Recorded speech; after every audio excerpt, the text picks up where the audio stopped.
Bonjour, en route pour le 70e numéro de Rustica Mag. Depuis maintenant 4 ans, vous êtes toujours plus nombreux à nous retrouver.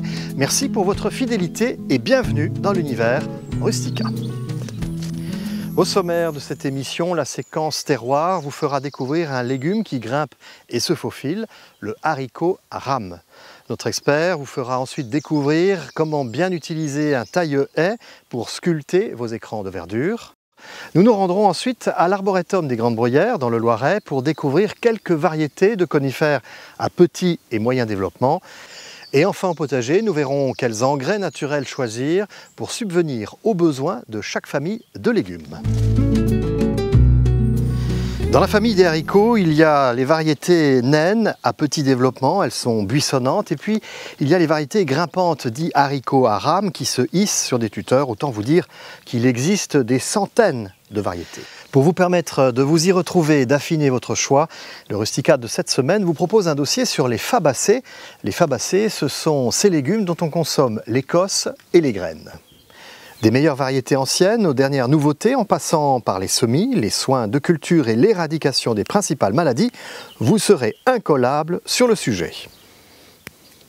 Parmi les haricots, il y a les variétés grimpantes, les fameux haricots à rame. Alors en jardinage, une rame est un tuteur de bois sec qui permet de palisser les tiges volubiles de certains légumes.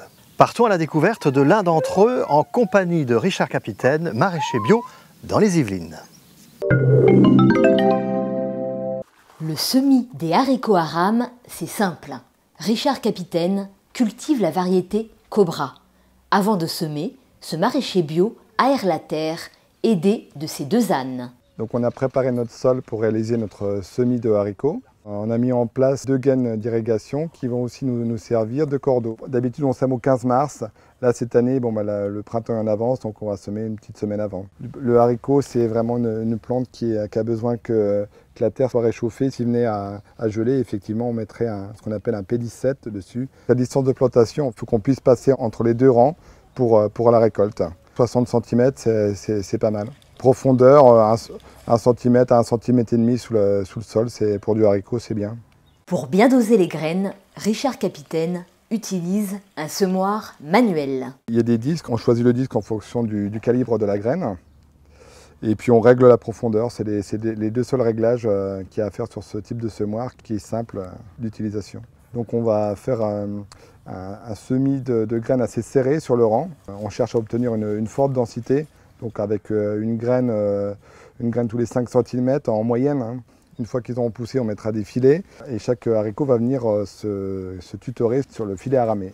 On va placer le filet à ramer dès que les pois auront une vingtaine de centimètres, pas davantage. Et s'ils sont trop grands, ils n'ont plus cette faculté-là à s'accrocher par eux-mêmes. Il y aura 1 ou 2 désherbages sur le rang à la main. En été, là, on arrosera 2 fois par semaine. Les haricots Cobra poussent vigoureusement. Cette variété à la saveur sucrée est dépourvue de fils. Les haies sont l'une des utilisations fréquentes dans un jardin des arbustes et des conifères. Cependant, une fois plantés, il va falloir les entretenir en coupant régulièrement les jeunes pousses. Alors comme moi, vous pouvez utiliser une cisaille à haies, mais c'est long, fastidieux et fatigant, ou opter pour un taille-haie électrique dont l'usage nécessite quelques explications. Une haie composée de conifères, d'arbustes à feuillage caduc ou persistant doit être taillée 1 à 2 fois par an de telle manière qu'elle reste compacte tout en étant harmonieuse. Le maniement d'un taille-haie se fait de bas en haut, en prenant soin d'être le plus régulier possible. Ayez toujours le même geste perpendiculaire à la haie. Un taille-haie coupe les branches âgées d'1 année dont le diamètre est légèrement plus gros qu'un crayon. Les rameaux sont coupés net et sans bavure avec des lames très affûtées. Lorsqu'on coupe une haie, vérifiez qu'il n'y ait pas de corps étranger, genre fil de fer ou piquet métallique à l'intérieur. Une haie d'arbustes au feuillage persistant, comme par exemple les lauriers ou les Lonicera nitida, nécessite la pose d'un cordeau pour conserver un alignement impeccable et une hauteur de plateau régulière. Une bâche au sol permet de récupérer les déchets. Le principe consiste à couper les branches en partant du bas et monter le taille-haie vers le haut. Mieux vaut reprendre la haie plusieurs fois pour éviter les vagues et erreurs de coupe. La plupart des conifères utilisés pour confectionner les haies sont les thuyas et les cyprès. La première taille s'effectue au printemps lorsque les prunus sont en fleurs et en août, le temps que les conifères repoussent avant l'hiver. Attention, ce sont des arbres à grand développement capables de mesurer plusieurs dizaines de mètres en moins de 20 ans, d'où la nécessité de les contenir à 2 mètres de hauteur. Commencez par réduire l'épaisseur de la haie pour pouvoir accéder et couper la cime des conifères. La base de la haie est légèrement plus épaisse qu'au sommet, de telle manière que la lumière rentre à l'intérieur. Toutes les tailles se compostent à condition de les mélanger avec d'autres déchets et notamment les tontes de gazon. Sinon, déposez-les dans une déchetterie. L'intérêt pour les conifères va grandissant. Ces végétaux à feuillage persistant affichent de nombreuses silhouettes, mais aussi des allures très variées, puisque cela va du simple conifère nain, dit conifère de rocaille, aux immenses sapins qui peuplent nos forêts. Mais dans un jardin, mieux vaut utiliser des variétés à faible, voire à moyen développement, dont voici quelques exemples. À la sortie de l'hiver, les conifères se distinguent des feuillus par la persistance de leur feuillage. Des feuilles qui n'en sont pas réellement, puisqu'il s'agit d'écailles, comme le thuya ou le faux cyprès, ou d'aiguilles, comme le pin ou le sapin. Les conifères regroupent des variétés à grand développement, comme derrière moi, le pin sylvestre ou le sapin. Mais il existe également des variétés à plus petit développement, des conifères dits de rocaille ou nains, qui sont particulièrement bien adaptés aux petits jardins. Vous avez peu de place et vous souhaitez un conifère robuste, ultra costaud, optez pour le genévrier commun, Juniperus communis. Il est originaire de la montagne et s'accommode de terres pauvres et difficiles. Il possède des aiguilles vertes à revers argenté. D'une hauteur de 3 à 4 mètres, vous l'utiliserez en isolé ou bien en haie pour vous protéger d'un vis-à-vis. Du pin sylvestre, vous connaissez certainement la variété à très grand développement qui peuple nos forêts. Mais connaissez-vous le pin sylvestre nain, Pinus sylvestris nana? Il ne dépasse pas les 2 mètres de hauteur et possède des aiguilles vertes recouvertes d'une petite prune bleutée qui lui donne cet aspect argenté. Vous l'utiliserez volontiers dans une rocaille, mais aussi dans un jardin pour lui donner un aspect japonisant, notamment en dénudant le tronc pour révéler son écorce et son aspect tortueux. Mais vous avez la nostalgie des odeurs de résine de nos massifs forestiers. Alors là aussi, vous allez pouvoir opter pour un sapin à petit développement, Picea abies hollendorfi. Sa silhouette conique, présentée ici dans une version mature de 3 à 4 mètres de haut, est dense et compacte. Ses branches sont munies de petites aiguilles fines et vertes. Vous l'utiliserez en isolé pour profiter au maximum de sa silhouette. Vous souhaitez rythmer une allée, jalonner un portail, optez pour l'if colonnaire Taxus baccata fastigata. Le voici dans sa version à feuillage doré. Les feuilles sont donc teintées d'or, ce qui lui donne un aspect très lumineux. Très robuste et très costaud, il est peu exigeant et s'accommode d'une taille occasionnelle. À l'inverse des sujets que nous avons vus jusqu'à maintenant, le genévrier de Chine est également un conifère, mais un conifère qui possède des écailles. Les écailles sont en réalité des organes foliaires imbriqués les uns dans les autres. C'est le cas également du cyprès de Provence ou du thuya. Ce genévrier de Chine se développe amplement et souvent plus large que haut.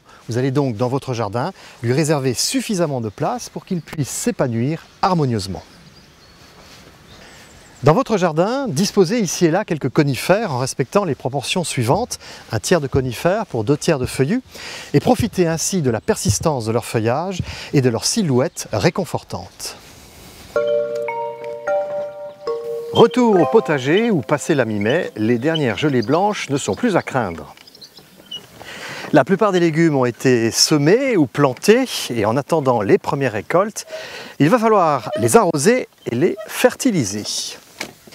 Pour y voir plus clair, dans le vaste assortiment des engrais, retrouvons notre expert qui va commencer par classer les légumes par catégorie pour leur attribuer dans un deuxième temps une fertilisation adaptée.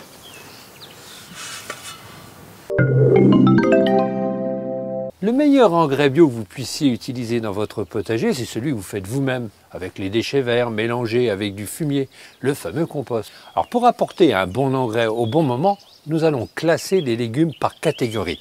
Commençons par la catégorie des légumes feuilles, comme les salades, le persil, les choux, les épinards, les bettes, les poireaux, les endives, le cerfeuil, le céleri branche, l'oseille ou comme ici, la rhubarbe. Ce sont des légumes feuilles qui apprécient l'azote symbolisé sur les paquets par un N. Passons maintenant dans la catégorie des légumes fruits, comme les tomates, les poivrons, les aubergines, les pastèques, les melons, la grande famille des curcubitacées. Mais alors, avant d'avoir des fruits, il faut d'abord avoir une floraison généreuse et un bon enracinement.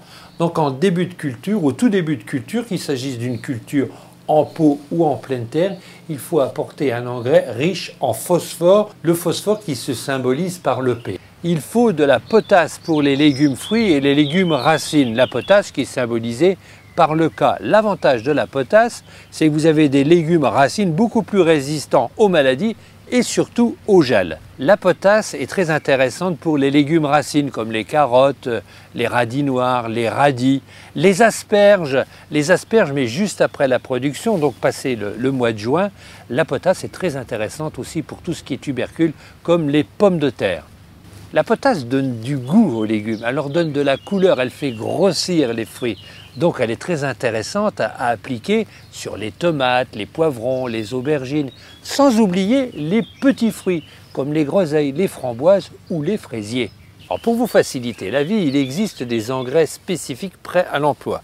L'exemple de l'engrais tomate, un engrais tomate, alors qui convient aussi pour les concombres, les courgettes, les aubergines, enfin tout ce qui est légumes, fruits, les engrais fraisiers qui vont très bien aussi pour les petits fruits, donc que vous pourrez utiliser entre deux floraisons, et les engrais pommes de terre. Alors ça c'est intéressant lorsqu'on en cultive une plus grande surface. Alors si tout ça, ça vous semble encore trop compliqué, ben n'hésitez pas à utiliser des engrais universels. Un engrais légumes par exemple, et parfois vous retrouverez des engrais universels avec en ajout des oligo-éléments.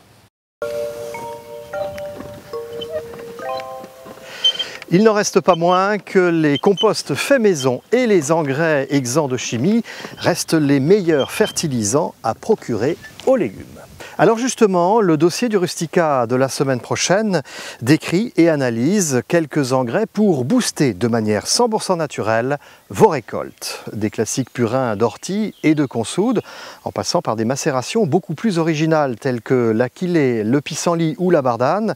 Ce dossier ne manquera pas de mentionner la cendre de bois, la corne broyée et l'incontournable compost qui est finalement l'engrais de base au potager.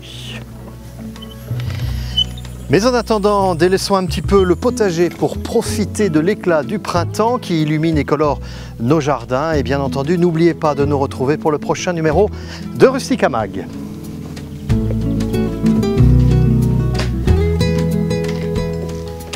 Retrouvez tous nos conseils sur le site www.rustica.fr.